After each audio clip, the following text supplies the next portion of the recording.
आज ये ऐतिहासिक दिन इस ऐतिहासिक स्थल पर हो रहा है, इसकी भी चर्चा करने की ज़रूरत है। ये जगह वह इतिहास की रचना करने वाला जगह है जहां हर घर बिजली 18 में यहीं से उद्घाटन किया गया था। अभी चीफ सेक्रेटरी साहब बैठे हुए हैं, यही ऊर्जा सचिव थे। 400 मेगावाट से आदरणीय हमारे भूतपूर्व मुख्यमंत्री श्री नीतीश कुमार जी जब मुख्यमंत्री बने 5 में, तो 400 मेगावाट से बिहार में बिजली प्रारंभ करने का काम हुआ था। आज 6000, 7000, 8000 मेगावाट तक खपत हो रहा है। कहीं कोई कठिनाई नहीं हो रही है। उतना ही नहीं, लगभग 1.5 लाख करोड़ का इन्वेस्टमेंट बिहार में ऊर्जा सेक्टर में आया है। नबीनगर में 2400 मेगावाट का बन रहा है थर्मल पावर। 50% बिजली हम लोगों को मिलेगी, इसी पर एग्रीमेंट है। 2400 मेगावाट भागलपुर के पीरपैंती में। एक वक्त याद है, पीरपैंती और कजरा में एनएचपीसी और एनटीपीसी के कहने पर, और बांका में भी। बांका तो भ्रष्टाचार में चला गया। भारत सरकार के कोयला मंत्री पर भ्रष्टाचार का आरोप लगा, वो नहीं बन पाया, कंपनी भाग गई। ये दोनों जगह थे, उस वहाँ भी सोलर पावर लग रहा है। आज हर घर बिजली 18 में बिहार देश का पहला राज्य है जिन्होंने करने का काम किया था। आज सोलर में भी बिहार आगे है।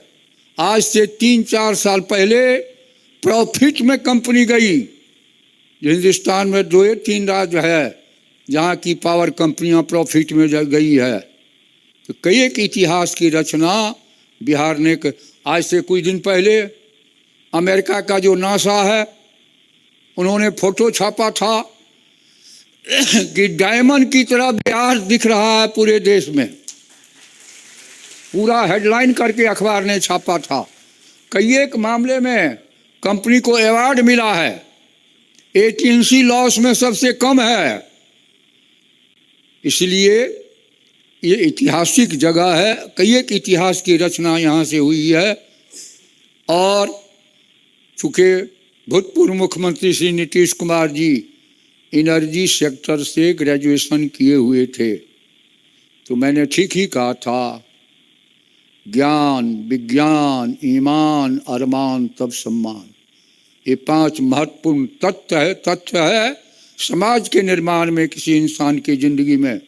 सम्राट जी भी एक नौजवान होने के नाते कभी बहुत मेहनत करते हैं, अनुभव भी इनको है, लंबे समय से भी रहे हैं सत्ता में। आगे आने वाला वक्त भी बिहार के लिए ऐतिहासिक क्षण होगा। आइए हम सब मिलकर प्रतिज्ञा करें, समृद्ध बिहार, संपन्न बिहार का निर्माण। और दुनिया के जितने अर्थशास्त्री हैं, एक बात तो उसका यूनानिमस व्यू है, if you want to elevate the poverty you must do 2 things, floor the power and communication. आज दुनिया में पावर बहुत ही महत्वपूर्ण चीज़ है। और अजय जी, मैं एक बात कहना चाहूँगा, मैं मुख्यमंत्री जी को बधाई दूंगा कि आपको पावर सेक्टर में एनर्जी सेक्रेटरी बनाया। आप आर.के. सिंह के साथ भारत सरकार में नॉन कन्वेंशनल एनर्जी के बीए के रूप में उनके साथ काम किए हैं। पावर सेक्टर को भारत सरकार के साथ कोऑर्डिनेशन भी अति आवश्यक है, महत्वपूर्ण है। तो आपको उन्होंने पावर सेक्टर में लाया, इसलिए मैं मुख्यमंत्री जी को बधाई देता हूँ। और आप आज नॉन कन्वेंशनल एनर्जी पर भी लगभग 1 लाख करोड़ का इन्वेस्टमेंट का एग्रीमेंट हो चुका है। आपको उसको मुस्तैदी से मॉनिटरिंग कीजिए, आगे बढ़ाइए। और भी इन्वेस्टर लोग आने को तैयार है, उसके आगे बढ़ा करके और बिहार समृद्ध संपन्न बने, नए उद्योग खुले, खपत में कोई कमी ना आए। साथ ही एक खुशी की बात ही नहीं, गौरव का विषय है, 2 अंतर्राष्ट्रीय सीमा भी बिहार से जुड़ी हुई है। एक भूटान का पावर का सर्कुलेशन भी बगैर बिहार की सीमा और ट्रांसमिशन लाइन के नहीं हो पाएगी। और नेपाल में अभी कोसी पर 2000 मेगावाट का पावर प्लांट हाइड्रो पावर बन रहा है। ट्रांसमिशन लाइन 2-3 जगह बनाए गए हैं, ग्रिड भी, और भी आगे एक प्रपोजल है।